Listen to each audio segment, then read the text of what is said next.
Nè từng ngõ khné để cho steak cái nhôm sôm này nôm steak mà có lángនៅ Pop Street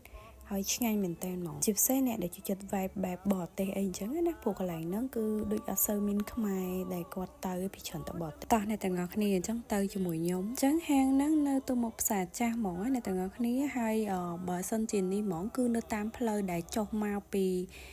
ស្ពានសាចាស់ហ៎បើអ្នកស៊ីមៀបគឺគ្រាន់តែឃើញគឺស្គាល់ហ្មងហើយហាងហ្នឹងឈ្មោះថាសូមហាអ្នកទាំងអស់គ្នាហាងហ្នឹងគឺតូចដែរទេអញ្ចឹងបើសិនជាអ្នកទាំងអស់គ្នាត្រូវទៅអីជាពិសេស weekend អីខ្ញុំណែនាំឲ្យអ្នកទាំងអស់គ្នាកក់ទឹកមុនណាដោយសារតែកន្លែងអង្គុយគេគឺអត់សូវច្រើនទេអ្នកទាំងអស់គ្នាមានតែតុខាងក្នុងប៉ុណ្ណឹងហើយនឹងក្រៅបន្តិចទេហើយការដែលខ្ញុំទៅនេះចៃដន្យអីអ្នកទាំងអស់គ្នាដោយសារតែពួកខ្ញុំមាន plan អញ្ចឹងពួកខ្ញុំគឺ walk in តែម្ដងតែសំណាងហើយដែលពួកគាត់អាចសេរីតុកឲ្យបានអីចឹងណាហើយអ្នកទាំងអស់គ្នាមានឃើញបងមួយដែលគាត់ចូលមករាក់ទាក់ខ្ញុំហ្នឹងឯងនិយាយទៅបងហ្នឹងក៏ឃើញភ្ញៀវខ្មែរចុះគឺគាត់រស់រីរាក់ទាក់ខ្លាំងហ្មងអូខេឥឡូវចូលមកមើល menu គេទាំងអស់គ្នានិយាយទៅតម្លៃរបស់គេគឺគួរសមអ្នកទាំងអស់គ្នានិយាយទៅនៅហ្នឹងឆ្ងាញ់ជាងគេគឺ steak ខ្ញុំមិនបានចាំទេថាមួយណាឆ្ងាញ់ជាងគេប៉ុន្តែអ្នកទាំងអស់គ្នាអាចសួរខាង restaurant គាត់ recommend បានណាហើយមិនត្រឹមតែមានតែ steak អ្នកទាំងអស់គ្នាមានច្រើនមុខមែនតើ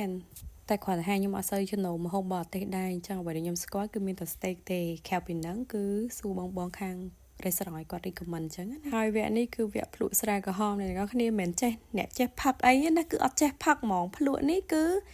ព្រោះសួរគាត់ថេបងស្រាណាដែលស្រួលញ៉ាំហើយអត់របៀបថាអាកលបែបរៀងតិចហើយអត់សូវល្វីងអីចឹងណាអូខេឥឡូវដល់មកធ្វើរៀបរឹកអូយមកហុំមកដល់ពេញតុកហើយភ្លក់ស្រាក្រហមទៀតចាយតើសិចេះញ៉ាំមេចេបបន្តិចទេអូខេឥឡូវដល់វគ្គបើក flash នេះអ្នកទាំងអស់គ្នាបានឃើញមកហូបអូយនិយាយទៅគឺគ្រាន់តែ voice over នេះ clean ម្ដងទៀតហ្មងខ្ញុំនិយាយមែនឆ្ងាញ់មែនទេ burger គេនេះហេទៅម្នាក់ឯងអីញ៉ាំអត់ចង់អស់ហេចាខ្ញុំទៅ2នាក់ហើយខ្ញុំញ៉ាំអត់ចង់អស់ហេហៅតែ2មុខផងហ៎អូភ្លេចប្រាប់ថ្ងៃនេះខ្ញុំ date មួយស្អាតទៀតហើយនិយាយទៅពីអ្នកខ្ញុំនេះឲ្យទៅថាបើកលុយហើយចាគឺនាំគ្នាដើរញ៉ាំរបស់ឆ្ងាញ់ហ្មងអូខេវីដេអូហ្នឹងមានតែប៉ុណ្្នឹងដែរសង្ឃឹមថាអ្នកទាំងអស់គ្នាចូលចិត្តជួបគ្នានៅវីដេអូក្រោយទៀតបាយបាយ